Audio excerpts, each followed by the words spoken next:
આ ગુજરાત રાજ્યના ભાજપના પ્રમુખને આ ઓબીસીના દીકરા તરીકે ઓપન ચેલેન્જ છે. આયલાઓ મીડિયાની ડિબેટમાં હું આંકડાકીય રીતે માહિતી લઈને તમારી સામે આવું કે ઓબી સમાજને કઈ રીતે અન્યાય થાય છે. તમારામાં તેવડ હોય ને તો આયલા આવજો, હું આવું તમારી સામે. જગદીશ વિશ્વકર્માએ જે નિવેદન આપ્યું એ નિવેદન એવું હતું કે જિગ્નેશ મેવાણી અને ગેનીબેન ઠાકોર તે જ્ઞાતિવાદી છે અને જ્ઞાતિવાદ કરે છે. આ તેમનું નિવેદન હતું. તો વિશ્વકર્માજીને કહેવા માંગુ કે તમારી અક્કલ ઘાસ ચડવા વહી ગઈ છે. બરાબર, તમારામાં ખરેખર ઓબીસી નો લોહી હોય, તમે ખરેખર ઓબીસી માં આવતા હોય તો પેલા તમે તમારી અંદર ઉતરીને જો. જગદીશ વિશ્વકર્માજીને હું કહેવા માંગુ કે તમારા પક્ષમાં તમારું પાંચું નથી આવતું. કઈ રીતે હું તમને કહું. જ્યારે જીતુ વાઘાણી ભાજપના અધ્યક્ષ હતા, સી.આર. પાટીલ જ્યારે ભાજપના અધ્યક્ષ હતા ત્યારે બોલ બાલા હતી. કોઈને પૂછજો, એની નામના હતી, ભાજપ દ્વારા તેને પ્રમોટ કરતા, સવાલો ઉઠાવવાની. અને તમે ગેનીબેન ને જિગ્નેશ ઠાકોર ને જિગ્નેશ મેવાણી ને સવાલો કરો છો. તમે શરમ આવી જોઈએ, શરમ તમને. કેમ કે તમે તમારે ઉપરી જે છે લોકો એને તમે બે સવાલ કહી શકતા નથી. કેમ કે ત્યાં તમારી બકરાઈ ડબે થઈ જાય છે. તો આ દરેક ભરતીમાં ઓબીસી ની 60% વસ્તી છે, 70% લેખે આરક્ષણ મળે છે, 70% લેખે ભરતી થતી નથી. તો આ કોને કહેવા જવાનું? તમારે સરકારને કહેવાનું કે ગેનીબેન ને જિગ્નેશભાઈને કહેવાનું? તમારામાં તેવડ હોય ઓબીસી સમાજના હક અધિકારો માટે અવાજ ઉઠાવવાની, તો મોરલો બનીને શા માટેના અધ્યક્ષ પદે બેઠા છો તમે? બરાબર, પણ માનવતા જેવું તમે રહેવા દીધું નથી.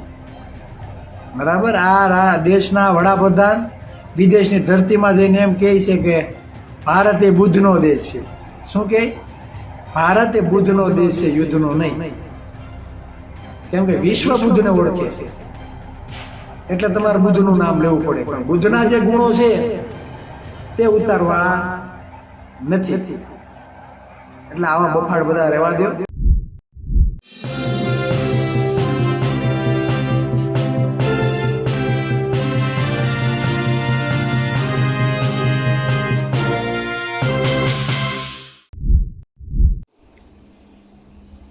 સ્થાનિક સ્વરાજની ચૂંટણીઓમાં ભારતીય જનતા પાર્ટીની જીત થઈ છે. કઈ રીતે જીત થઈ છે તેના વિશ્લેષણમાં આપણે નથી પડવું. પણ ગુરુવારે ભાજપના પ્રદેશ અધ્યક્ષ બનાસકાંઠામાં હતા, કારણ કે ત્યાં ગેનીબેન ઠાકોરની જે પેનલ અથવા જે ઉમેદવારો હતા કોંગ્રેસના, તે તમામ લોકો હારી ગયા હતા. એટલે ભાજપના પ્રદેશ અધ્યક્ષ જગદીશ વિશ્વકર્મા ત્યાં ગયા, તેમણે ભાષણ આપ્યું અને ગેનીબેન ઠાકોર અને જિગ્નેશ મેવાણીને તેઓએ જાતિવાદ કહ્યા, એટલે કે જાતિવાદી કહ્યા. મહત્વપૂર્ણ બાબત એ છે કે આ મુદ્દે કોળી આગેવાન અને ઓબીસી નેતા અને સોશિયલ મીડિયા ઇન્ફ્લુએન્સર ચિરાગ ઝાલાએ આપત્તિ વ્યક્ત કરી અને તેમણે કીધું કે તેમનામાં જો શરમ હોય તો તેઓ એક વખત ડિબેટ કરે. તેઓ કીધું કે સંગઠનમાં તેમનું પાંચું પણ આવતું નથી.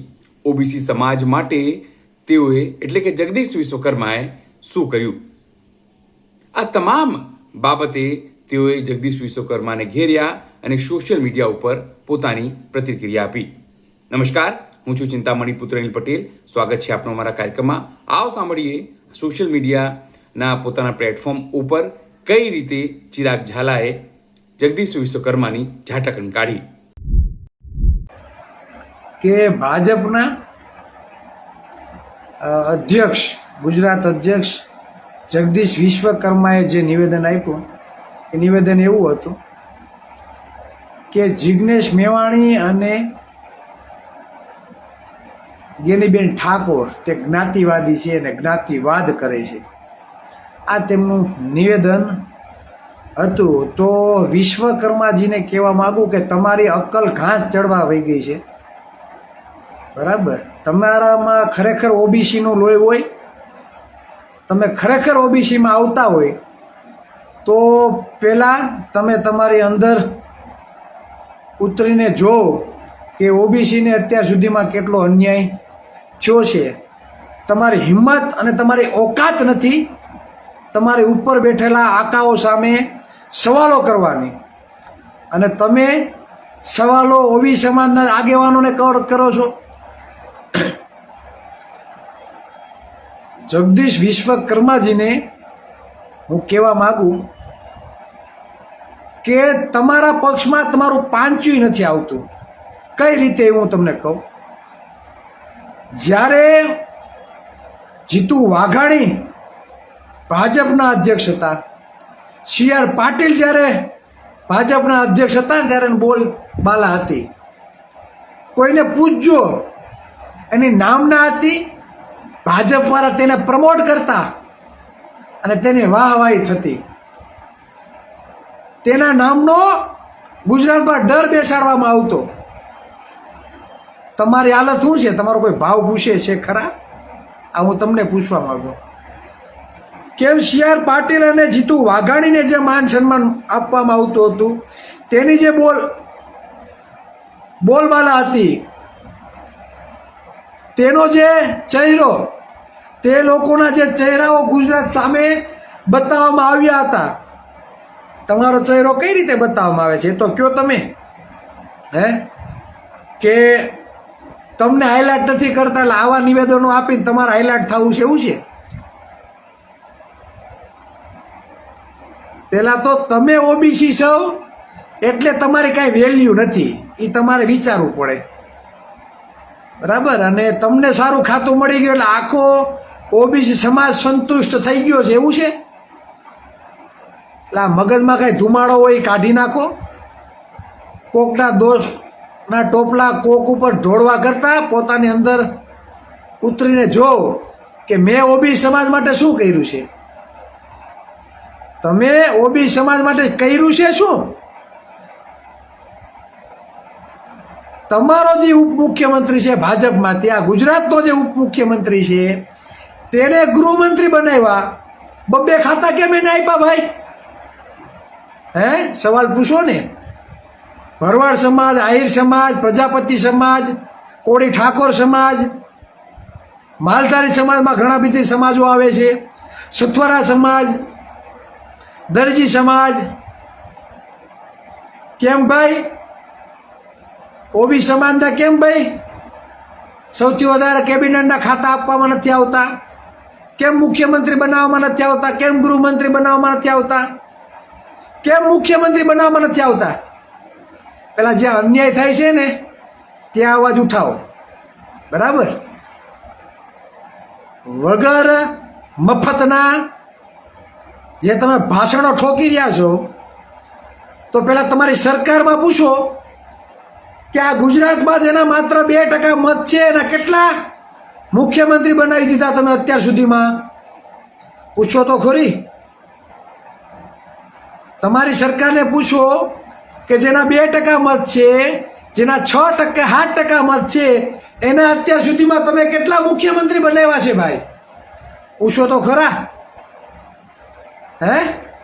તમારી તેવડ નથી સવાલો ઉઠાવવાની, અને તમે ગેનીબેન ને જિગ્નેશ ઠાકોરને, જિગ્નેશ મેવાણીને સવાલો કરો છો તમે. શરમ આવી જોઈએ, શરમ તમને. કેમ કે તમે તમારી ઉપરી જે છે લોકો એને તમે 2 સવાલ કહી શકતા નથી. કેમ કે ત્યાં તમારી બકરાઈ ડબે થઈ જાય છે.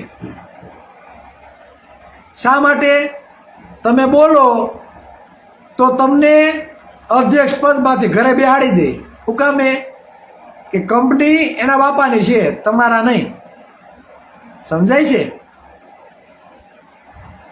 ગૌણ સેવા આયોગ પસંદગીમાં કેમ ચોક્કસ સમુદાયના લોકોને સિલેક્શન કમિટીમાં બેસાડવામાં આવે છે મૌખિક ઇન્ટરવ્યુમાં? ક્યારે ઓબીસી સમાજના દીકરાને લીધો છે ખરા? આવું પૂછો ને. ભૂપેન્દ્રભાઈ પટેલને પૂછો, હસમુખભાઈ પટેલને પૂછો, તો કેમ કહેવાય કે તમે ઓબીસીનું લોહી છો? હાલી શું નીકળ્યા છો? તમને એમ કે કોઈ કહેવાવાળું નથી એવું છે?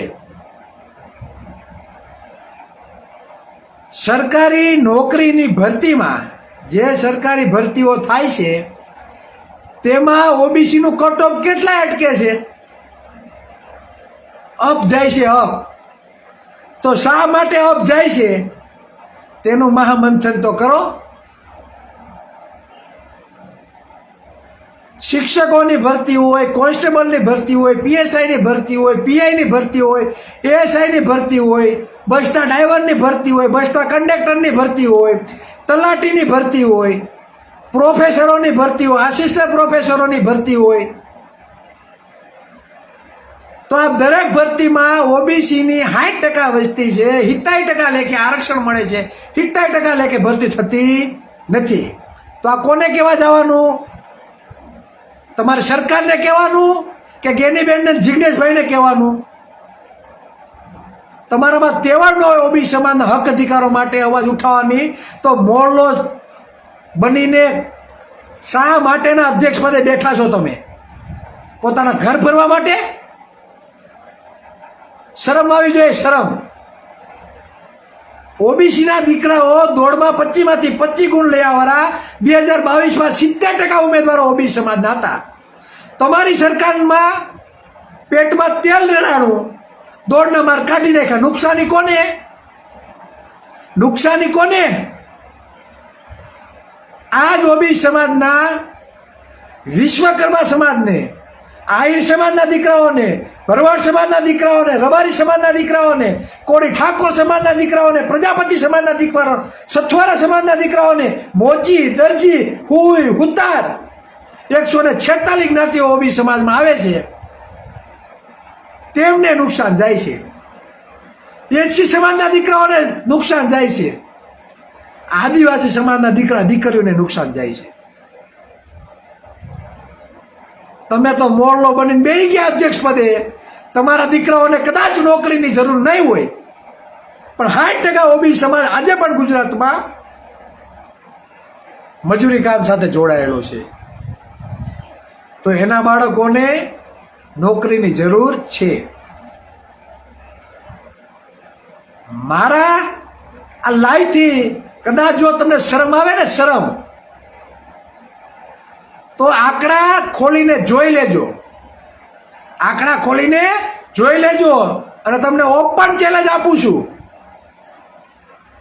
આ ગુજરાત રાજ્યના ભાજપના પ્રમુખને આ ઓબીસીના દીકરા તરીકે ઓપન ચેલેન્જ છે. હાઈલાવો મીડિયાની ડિબેટમાં, હું આંકડાકીય રીતે માહિતી લઈને તમારી સામે આવું કે ઓબીસી સમાજને કઈ રીતે અન્યાય થાય છે. તમારામાં તેવડ હોય ને તો હાઈલાવજો. હું આવું તમારી સામે. જે લોકો છે, જે પરિવારો મજૂરી કામ કરે છે, એના બાળકો ડોક્ટર બની શકશે ખરા? સર્જન બની શકશે ખરા? એમડી બની શકશે ખરા? કેમ કે તમારા રાજ્યમાં તો માત્ર 4 જ સરકારી મેડિકલ કોલેજો છે. તમે ઉપકાર કર્યો છે બહુ ઓબીસી સમાજ ઉપર. એટલે આ બધા મુદ્દા છે, ન્યા ડોક્યુ કરીને જો શરમ આવે ને તો. અને હું તો એમ કહું કે લાઈવ એની લગી પૂગે ને એવો પ્રયાસ કરજો ભાઈ, બરાબર? અને સીએ ભાઈ જાતિવાદી ગોબા માર લેજો જ્યાં ખીલા મારવા હોય ત્યાં. તમારા માલ પૂવા ખાવા છે બેહી ને બીજાને જાતિવાદી કેવા છે તમારે? હાલ શું નીકળ્યા છો? તો જાતિવાદનો જે ભોગ બને ને એને ખબર પડે કે કેટલું વહીમું લાગે. અમને આત્મસન્માનથી જીવવાનો અધિકાર છે ભાઈ, બરાબર? તમારા દીકરા દીકરીઓને જરૂર નહીં હોય આત્મસન્માનની. કદાચ તમે ભાજપમાં ઉચ્ચ કોટીના થઈ ગયા હોય, ખબર છે, એટલે કદાચ તમારા બાળકોને જરૂર નહીં પડે. તમારા બાળકો ભાઈ કોઈ ફોટા પડાવતું હશે, આહા ભાજપના મુખ્યમંત્રી, ગૃહમંત્રીના દીકરા દીકરી છે, ભાજપના અધ્યક્ષના દીકરા દીકરી, ચાલો ફોટો પડાવી લઈએ. હે, તમારી વાહવાહી થતી હશે. પણ જે પરસેવો પાડીને મજૂરી કામ કરે કાળા તડકાના, બરાબર, એના બાળકોના ભવિષ્યનું શું? એટલે આ વિશ્વકર્મા જે ઓબી સમાજમાંથી આવે છે એનો મારે જવાબ આપવાનો હતો અને એ હું આપું છું. બરાબર? એટલે બફાટ કરવામાં ધ્યાન રાખજો. બરાબર? માફી તો તમે માગો નહીં. માફી તો તમે ક્યાંથી માગો? તમે એવા ભાજપના અધ્યક્ષ થઈને બેઠા છો, તમારી પાસે તો પોલીસથી માંડી બધી સિક્યુરિટી સમજી લ્યો ખિસ્સામાં લઈને ફરો છો તમે બધા. હે? એટલે એ બધું તમારી પાસે રાખજો અને બાવો બફાટ ના કરતા. બરાબર? એટલે કહેવાનો મતલબ એ છે કે ઓબી સમાજના જે પરિવારો છે આજે પણ જાતિવાદનો ભોગ બને છે. જાતિવાદનો ભોગ ના બને તો અવાજ ઉઠાવવાની જરૂર ન પડે, તો જાતિવાદી થવાની પણ જરૂર નથી. બરાબર? કાલે બુદ્ધ પૂર્ણિમા છે, તો બુદ્ધ પૂર્ણિમાની થોડીક સદબુદ્ધિ લેજો. ગૌતમ બુદ્ધે કીધું છે અપો દીપો ભો, માનવતા એ જ મોટો ધર્મ છે. બરાબર? પણ માનવતા જેવું તમે રહેવા દીધું નથી. બરાબર? આ દેશના વડાપ્રધાન વિદેશની ધરતીમાં જઈને એમ કહે છે કે ભારત એ બુદ્ધનો દેશ છે. શું કહે? ભારત એ બુદ્ધનો દેશ છે, યુદ્ધનો નહીં. કેમ કે વિશ્વ બુદ્ધને ઓળખે છે એટલે તમારે બુદ્ધનું નામ લેવું પડે, પણ બુદ્ધના જે ગુણો છે તે ઉતારવા નથી. એટલે આવા બફાડ બધા રહેવા દો. બરાબર? એટલે માપમાં રહેવું. ઓબી સમાજના સૌ એટલે બહુ તમારી બરાબર અમારે અવગણના કરવી એ અમને પણ શોભા દેતું નથી. એટલે માપમાં નિવેદનો આપો, મજા આવશે. બરાબર? તો અમારે કાંઈ સામું થવાની જરૂર નથી. બસ વધારે વાત નહીં કરતા મારી વાતને વિરામ આપું છું. ફરી મળીશું. બરાબર? અને બુદ્ધ પૂર્ણિમાની બધા મિત્રોને અગાઉથી ખૂબ ખૂબ શુભકામના. જય ભારત, જય સંવિધાન. આભાર. અસ્તુ. જે રીતે જગદીશ વિશ્વકર્મા બોલ્યા અને જાતિવાદી તમામ મુદ્દો ઉપાડ્યા તેને લઈને ચિરાગ ઝાલાએ જે રીતે તેમને ઘેર્યા છે તેને લઈને આપ શું વિચારો છો? જરૂરથી અમારા કોમેન્ટ બોક્સમાં કોમેન્ટ કરજો. એ સિવાય અમારી યુટ્યુબ ચેનલને લાઈક કરો, સબસ્ક્રાઇબ કરો, બેલ આઇકન દબાવો. સાથે મારી વેબસાઇટ છે www.gujaratplus.in, ત્યાં પણ જઈને તમે વધુ અપડેટ થઈ શકો છો. અત્યારે માટે બસ આટલું જ. નમસ્કાર.